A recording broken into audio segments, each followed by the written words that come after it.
Just moments ago tonight, Elon Musk, in an interview with Andrew Ross Sorkin at the New York Times DealBook Summit, saying this to advertisers who've left X over his endorsement of anti-Semitic content.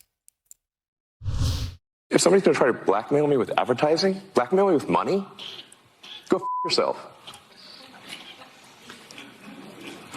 But go yourself. Is that clear? I hope it is. Seems pretty clear. Out front now, Dana Hall, Bloomberg senior reporter who covers Elon Musk. So, Dana, the New York Times reporting that this anti-Semitic post could possibly cost X up to $75 million in lost ad revenue this year. Meantime, Musk is warning that the advertising boycott could kill the company. He's not happy about it. It's fascinating for him to say that, of course, based on why the boycott happened. Yeah, I mean, I think what you saw tonight at the DealBook Summit was authentic Musk. I mean, he's angry about it, but he's not going to change his tune, and he's not going to change the way he operates just because advertisers are leaving the platform. And dropping f-bombs at a big summit like DealBook is unusual for a CEO, but as we all know by now, Elon Musk is not your typical CEO by any stretch of the imagination. No, certainly not. That is true. He also talked about his recent trip to Israel, saying it was planned before the fallout, that it wasn't an apology tour. He did apologize, though, for the post, saying that of all the things he's written on X, it was the most foolish thing he'd ever said on the platform, likening it to handing a loaded gun to those who hate me, and arguably to those who are anti-Semitic, and saying he was quite sorry. It wasn't his intention. Is this just trying to save face, or is that actually genuine?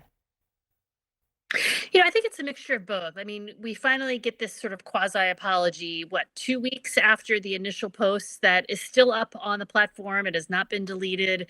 And, I think that Musk is not always the most emotionally intelligent person. He's not always the best reader of the room. He tends to sort of shoot from the hip and say things without a filter, and that can backfire, which we've seen kind of throughout his career. But this was the closest that we've seen him come to expressing regret and remorse for the way that his words were construed. I mean, some advice would be maybe not tweet or not post, but he's obviously the owner of the platform, and that's his prerogative. I don't know that was going to get through, especially because of what we saw yesterday, right? Supporting this Pizzagate, long debunked conspiracy theory, but supporting that as well. There are so many of these moments when you add them all up. I mean, it does raise a question: what is the future of X at this point, especially with advertisers fleeing in the numbers that we're seeing?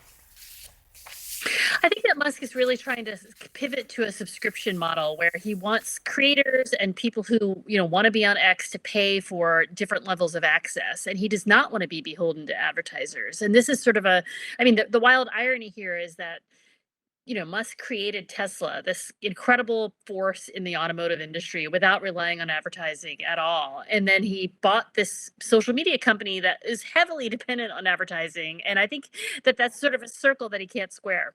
Yeah. Listen, there's a lot there, and I'm glad that you're watching it so intently because you can translate a lot of it for me. Dana Hall, thank you for being with us tonight.